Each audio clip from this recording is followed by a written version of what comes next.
ہم پڑھیں گے پہلا پطرس اس کا 3 باب اس کی 20 آیت سے ہم خداوند کے کلام میں سے پڑھیں گے۔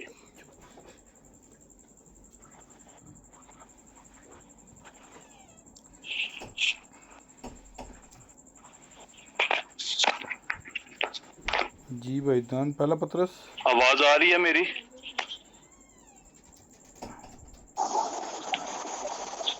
جی آواز آ رہی ہے۔ جی بھائی جی آ رہی ہے، حوالہ بول دیں دوبارہ ذرا۔ پہلا پطرس ہے اس کا 3 باب اور اس کی 20 اور 21 آیت ہم تلاوت کریں گے۔ جو اس اگلے زمانہ میں نافرمان تھی، یہاں سے جی جی جی جی جی کلام اقدس میں سے ہم تلاوت کرتے ہیں۔ پطرس رسول کی معرفت لکھا گیا پہلا عام خط، اس کا 3 باب اس کی 20ویں اور 21ویں آیت مقدسہ کو ہم تلاوت کریں گے۔ کلام اقدس میں یوں مرقوم ہے: جو اس اگلے زمانہ میں نافرمان تھیں، جب خدا نوح کے وقت میں تحمل کر کے ٹھہرا رہا تھا اور وہ کشتی تیار ہو رہی تھی، جس پر سوار ہو کر تھوڑے سے آدمی یعنی 8 جانیں پانی کے وسیلہ سے بچیں، اور اسی پانی کا مشابہ بھی یعنی بپتسمہ یسوع مسیح کے جی اٹھنے کے وسیلہ سے اب تمہیں بچاتا ہے۔ اس سے جسم کی نجاست کا دور کرنا مراد نہیں، بلکہ خالص نیت سے خدا کا طالب ہونا مراد ہے۔ آمین۔ آمین۔ خداوند آپ کو برکت دے بھائی جی۔ آمین۔ گاڈ بلیس یو بھائی۔ آئے ہم چند لمحوں کے لیے اپنے سروں کو جھکاتے ہیں۔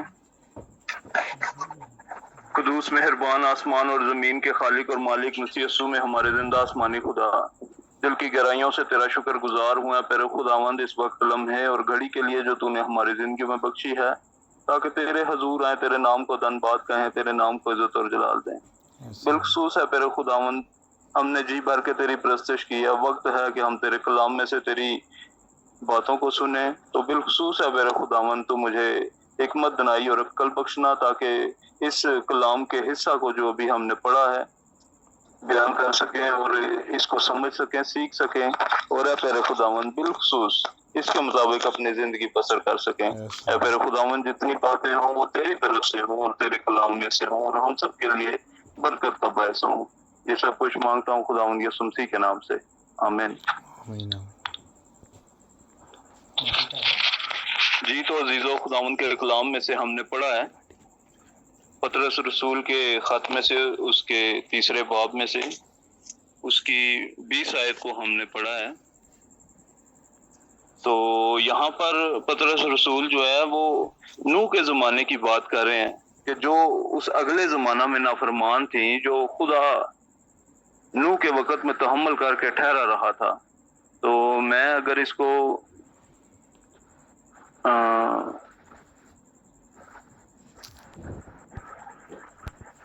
ہاں جی، میں اس کو پڑھتا 19ویں آیت بھی میں پڑھتا ہوں۔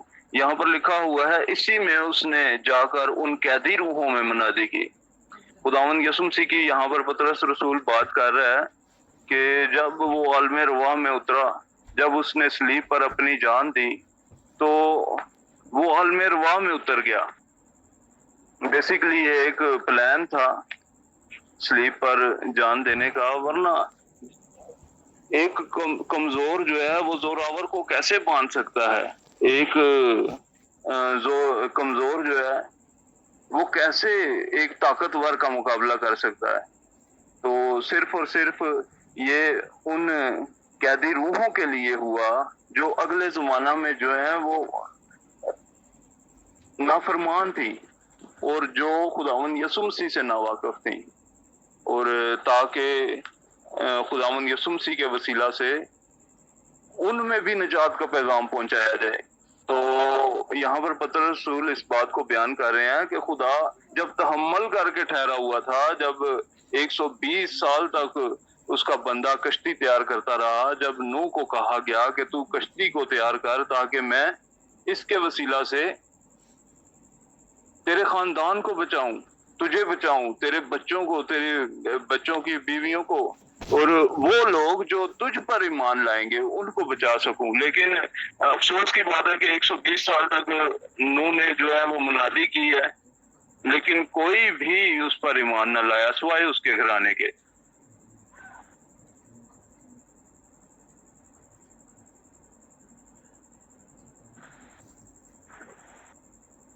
اس کشتی میں جانوروں کو بھی جو ہے وہ نجات میں شامل کر لیا تاکہ وہ جا سکیں نوح کے ساتھ. کیونکہ وہ نوح، ابھی آپ اس بات کا اندازہ کر لیں کہ بھئی جانوروں کو اکٹھا کرنا کتنا مشکل ہے، اور خاص کر جنگلی جانوروں کو. تو ایک اکیلا نوح تھا اور کشتی تیار کی اس نے، اور جانور جو ہیں وہ خود بخود اس کے پاس آ گئے. انہوں نے خدا کی آواز پر لبیک کیا ہے. تو خدا تھا اس کے پاس جانور بھیجنے والا، اور پوری دنیا میں سے جو ہے نا مثلا ہر طرح کے اگر آپ اندازہ لگائیں تو بہت ساری قسمیں ہیں، لیکن خدا نے ان کے دل میں ڈالا اور وہ نوح کے پاس آئے اور کشتی میں خدا نے ان کو بچایا. میں ایک اور حوالہ آپ کے سامنے پڑھنا چاہوں گا.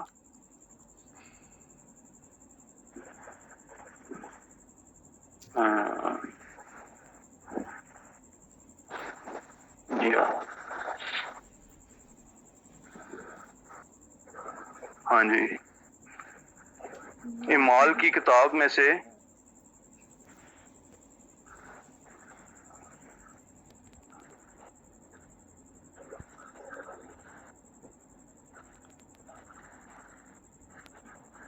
اعمال کی کتاب میں سے میں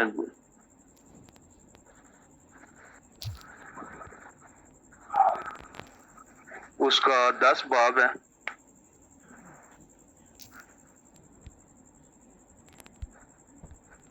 ہاں جی، اعمال کی کتاب اس کا 10 باب اس کی 13 آیت سے میں یہ پڑھوں گا، بلکہ 10 آیت سے. اور اسے بھوک لگی اور کچھ کھانا چاہتا تھا، لیکن جب لوگ تیار کر رہے تھے تو اس پر بے خودی چھا گئی، اور اس نے دیکھا کہ آسمان کھل گیا اور ایک چیز بڑی چادر کی مانند چاروں کونوں سے لٹکتی ہوئی زمین کی طرف اتر رہی ہے، جس میں زمین کے سب قسم کے چوپائے اور کیڑے مکوڑے اور ہوا کے پرندے ہیں. اور اسے ایک آواز آئی کہ اے پطرس اٹھ، ذبح کر اور کھا. مگر پطرس نے کہا اے خداوند ہرگز نہیں، کیونکہ میں نے کبھی کوئی حرام یا ناپاک چیز نہیں کھائی. پھر دوسری بار اسے آواز آئی جن کو خدا نے پاک ٹھہرایا تو انہیں حرام نہ کہہ. 3 بار ایسا ہی ہوا اور فی الفور وہ چیز آسمان پر اٹھا لی گئی. تو یہاں پر ہم نے خداوند کے کلام میں پڑھا ہے کہ پطرس جو ہے وہ یافا میں تھا، شمعون کے گھر تھا، اور یافا میں وہ اس کے گھر پہ تھا، اور اس کو بھوک لگی، لیکن کھانا تیار کرنے والے ابھی کھانا تیار کر رہے تھے، اور وہ چھت پر چلا گیا اور وہیں دعا میں وہ ٹھہر گیا. تو ایسا ہوتا ہے کہ آسمان سے ایک بڑی چادر آتی ہے اور اس میں ہر طرح کے چوپائے اور کیڑے مکوڑے تھے. جس طرح ہم نے دیکھا کہ نوح کے دنوں میں جب خدا تحمل کر کے ٹھہرا ہوا تھا تو ہر طرح کے چوپائے اس نے کشتی میں بلائے. 8 جانے وہ تھی، نوح اور اس کے ساتھ اس کی بیوی تھی اور اس کے 3 بیٹے اور ان 3 بیٹوں کی بیویاں تھی، اور وہ ٹوٹل 8 جانے بنتی تھی. اور اس کے علاوہ جو ہے اس میں ہر طرح کے چوپائے تھے کشتی میں جن کو خدا نے بلایا تھا. اور یہاں پر بھی ہم دیکھتے ہیں کہ پطرس کے پاس بھی ایک چادر آتی ہے اور ہر طرح کے چوپائے، یعنی خدا نے ایک منصوبہ بنایا نجات کا، جس میں آغاز تو اس نے اپنے بھائیوں میں سے کیا. لکھا ہے کہ میں اپنوں کے پاس آیا لیکن اپنوں نے مجھے قبول نہیں کیا، لیکن جتنوں نے اسے قبول کیا اس نے انہیں خدا کے فرزند ہونے کا حق بخشا. جیسے خدا کی آواز پر وہ جانور کشتی میں آ گئے، لیکن 120 سال نوح نے منادی کی اور اس کے گھر کے علاوہ کوئی دوسرا بندہ اس نجات میں شریک نہیں ہو سکا. تو اسی طرح جب خداوند یسوع مسیح اپنے بھائیوں کے پاس آئے اور ان کو چاہا کہ خداوند یسوع مسیح ایک جگہ پر کہتے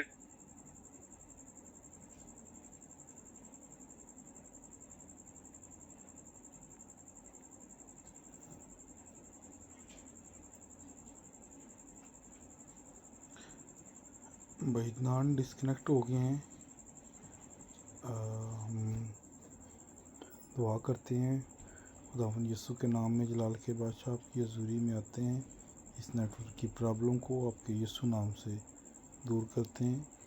خداوند ساتھ ہونا اور رہنمائی کرنا تاکہ تیرا یسوع نام جلال پائے.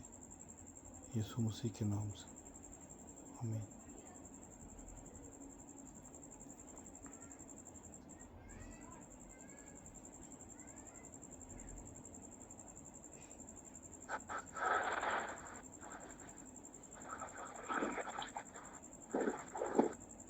جی تو بھائیوں میرا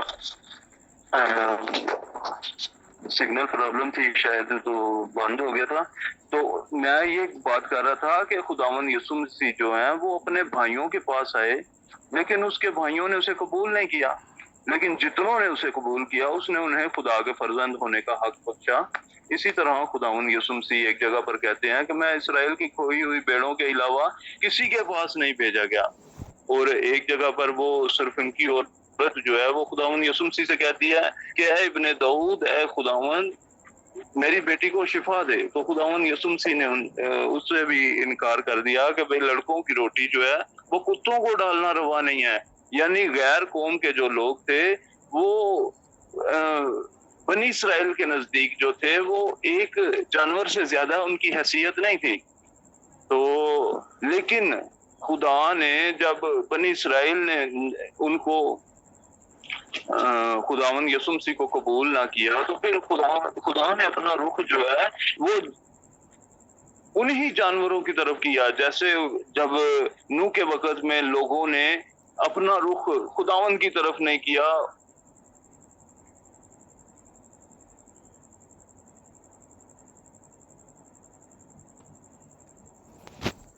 حقیر جانا تو پھر خدا نے جو ہے وہ اپنا رخ جانوروں کی طرف کیا. اگر وہاں پر نوح نے جب 120 سال منادی کی تو اگر وہاں پر لوگ جو ہیں وہ نوح پر ہی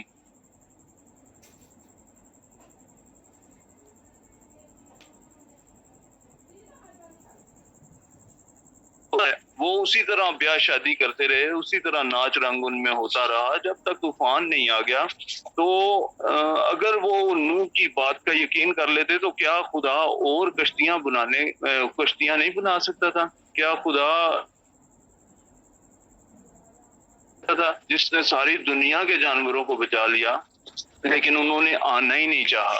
حتیٰ کہ جب خدا نے نوح کو کہا کہ اب اپنے بیٹے اور بیٹوں کی بیویوں کو لے کر تو اپنے خاندان کو لے کر کشتی میں چلا جا, تو نوح کشتی میں چلا گیا. تو ایک دن گزر گیا, دوسرا دن گزر گیا, تیسرا دن گزر گیا, چوتھا دن گزر گیا, کسی نے نہیں چاہا کہ وہ کشتی میں آئے. پانچواں دن گزر گیا, 6 دن گزر گئے, 7 دن گزر گئے, اور پھر 7 دن کے بعد خدا نے کشتی کا دروازہ بند کیا باہر سے. ایسا نہیں ہے کہ نوح نے کشتی کا دروازہ بند کیا اور اندر سے کنڈی لگا لی, نہیں. خدا چاہتا تھا کہ ابھی بھی جو کشتی میں جانا چاہے وہ کشتی میں چلا جائے, باہر سے دروازہ کھولے اور اندر چلا جائے, لیکن کسی نے نہیں جانا چاہا. عزیزو, اس وقت خدا تحمل کر کے ٹھہرا ہوا تھا, آج بھی خدا تحمل کر کے ٹھہرا ہوا ہے. 120 سال تک کشتی تیار ہوتی رہی. کیا خدا اس وقت لوگوں کو ہلاک نہیں کر سکتا تھا؟ خدا اسی وقت لوگوں کو ہلاک کر سکتا تھا, لیکن خدا تحمل کر کے ٹھہرا رہا کیونکہ وہ کسی کی ہلاکت نہیں چاہتا بلکہ چاہتا ہے کہ سب کی توبہ تک نوبت پہنچے. تو اسی طرح آج بھی خدا تحمل کر کے ٹھہرا ہوا ہے. کیا خدا جو عذاب دلہن کے اٹھائے جانے کے بعد لانا چاہتا ہے وہ ابھی نہیں لا سکتا؟ لا سکتا ہے, لیکن وہ انتظار کر رہا ہے کہ وہ آخری بندہ جس کو دلہن میں شریک ہونا ہے، جب تک وہ شریک نہیں ہو جاتا تب تک وہ تحمل کر کے ٹھہرا رہے گا. جیسے جب تک اس نے سارے جانوروں کو کشتی میں نہیں لے آیا، جب تک وہ اس نوح کو کشتی میں، اس کے خاندان کو کشتی میں نہیں لے آیا، تب تک خدا تحمل کر کے ٹھہرا رہا. تو عزیزو، آج ہمارے پاس وقت ہے. خدا نے ہمیں یہ موقع بخشا ہے کہ ہم، جیسے ہم نے پڑھا ہے کہ خدا تحمل کر کے نوح کے وقت میں ٹھہرا رہا، اور جب تک کشتی تیار نہیں ہوگی خدا نے وہاں پر عذاب نہیں لایا. آج بھی ایسا ہی ہے، جب تک دلہن خدا کی بادشاہی میں شریک نہیں ہو جاتی، جب تک دلہن کا آخری بندہ بھی دلہن میں شریک نہیں ہو جاتا، خدا تحمل کر کے ٹھہرا رہے گا. اور وہ جو کشتی میں داخل ہو گئے تھے ان سب نے نوح کا بپتسمہ لیا. اور یہاں پر پطرس رسول کہہ رہا ہے کہ اور اسی پانی کا جو پانی کا مشابہ جو ہے وہ بپتسمہ ہے. یسوع مسیح کا جی اٹھنا جو ہے وہ اسی پانی کا مشابہ ہے. یسوع مسیح کے نام کا بپتسمہ جو ہے وہ اسی پانی کا مشابہ ہے، جو خالص نیت سے لیا جاتا ہے، جو جسم کی نجاست کا دور کرنا نہیں ہے. کہ ہم کہتے ہیں کہ پانی میں شاید کوئی دوائی ملا دیا جس سے ہمارے گناہ مٹ جائیں گے. نہیں، وہ خالص نیت سے لیا جاتا ہے. وہ جسم کی نجاست کا دور کرنا نہیں ہے، بلکہ اپنی نیت کو صاف کرنا ہے، اپنے گناہوں کا اقرار کرنا ہے کہ اے خداوند، میں نے اپنی زندگی میں بہت سے گناہ کیے ہیں. میں خداوند کمزور ہونے کے ناطے ہمیشہ ابلیس کے جھانسے میں آ گیا، لیکن اب خداوند میں اپنے گناہوں کا اقرار کرتا ہوں. آئندہ میں تیرے حضور میں اے پھر خداوند باقاعدگی سے تیرے کلام کی باتوں پر عمل کروں گا. تو پھر جو ہے، جب ہم خالص نیت سے اس بات کا اقرار کرتے ہیں تو پھر وہ بپتسمہ جو ہے، وہ پانی جو ہے وہ ہمیں پاک کرتا ہے، اور ہمارے گناہ جو ہیں وہ یسوع مسیح کے خون کے وسیلہ سے دھل جاتے ہیں. تو جب ہمارے گناہ یسوع مسیح کے خون کے وسیلہ سے دھل جاتے ہیں تو پھر خدا جو روح ہے، جو روح القدس ہے، وہ پھر اپنے وعدہ کے مطابق آتا ہے. کیونکہ جب تک گناہ ہے خدا ہم سے جدا رہتا ہے.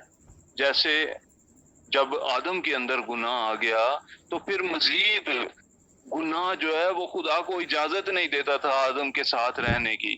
جب خداوند یسوع مسیح صلیب پر تھے تو انہوں نے کہا کہ اے خدا تو نے مجھے کیوں چھوڑ دیا.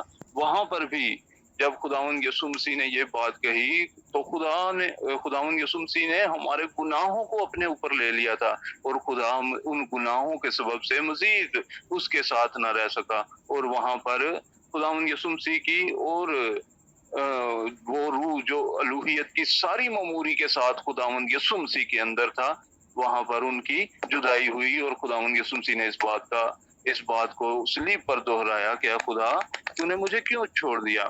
کیونکہ خدا گناہ کے سبب سے اس کے ساتھ مزید نہیں رہ سکا. جیسے اس نے وہ آدم کے ساتھ گناہ کے باعث جدا ہوا تھا، اسی طرح جب تک ہماری زندگی میں گناہ رہتا ہے خدا ہم سے جدا رہتا ہے. لیکن جیسے ہی ہم اپنے گناہوں کا اقرار کرتے ہیں اور خداوند یسوع مسیح کے خون کو اپنے اوپر لے لیتے ہیں تو پھر وہ ہمارے گناہوں کو نہیں بلکہ اپنے پاک خون کو دیکھتا ہے. جیسے بنی اسرائیل نے اپنی چوکٹوں پر اپنے اس برے کو خون کو لگایا جو اس وعدے میں شریک تھا کہ خدا نے کہا تھا کہ جس چوکٹ پر خون لگا ہوگا میں اسے چھوڑ دوں گا.